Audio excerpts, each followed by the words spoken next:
আলাপ হয় ইকো পার্কে শরীর চর্চা করতে গিয়ে, তারপরই ভালো লাগা। আর আজ 4 হাত 1 হচ্ছে রিঙ্কু দিলীপের। বৃহস্পতিবার দিলীপ ঘোষের বিয়ের কথা জানাজানি হতেই অবাক হয়ে যান সকলে। প্রথমটায় অনেকেই বিশ্বাস করতে পারেননি এই বিষয়টা, যদিও সময় গড়াতেই সবটা পরিষ্কার হয়ে যায় সকলের কাছে। পাত্রী রিঙ্কু মজুমদার। ইকো পার্কে প্রাতঃভ্রমণের সময় আলাপ হয় দিলীপ ঘোষের সঙ্গে। এমনকি তিনি নাকি নিউ টাউনের বিজেপি মহিলা মোর্চার নেত্রীও। রয়েছে বছর 25-এর এক ছেলে, যে কিনা সল্ট লেকের এক আইটি সংস্থার অফিসে কাজ করেন।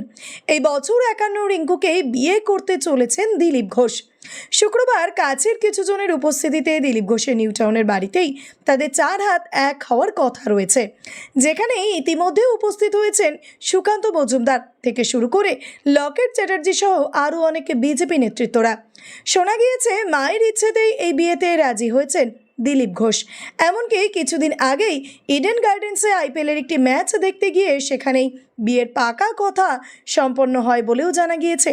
আবার দিলীপ ঘোষ যাতে বিয়ে না করেন তার জন্য নাকি সংঘের পক্ষ থেকে তার বাড়িতে দুজন গিয়েও ছিলেন, কিন্তু দিলীপ ঘোষ তাদের জানান অনেক দেরি হয়ে গিয়েছে, তিনি বিয়ের সিদ্ধান্ত নিয়েছেন।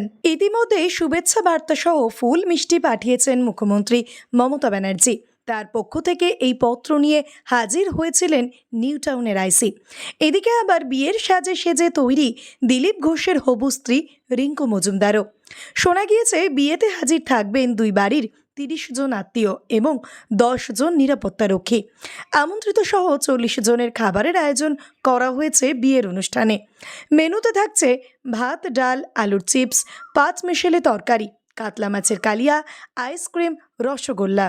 ভিডিওটি ভালো লেগে থাকলে অবশ্যই লাইক, শেয়ার, সাবস্ক্রাইব করবেন আর কমেন্টে অবশ্যই জানাবেন আপনি কোথা থেকে দেখছেন।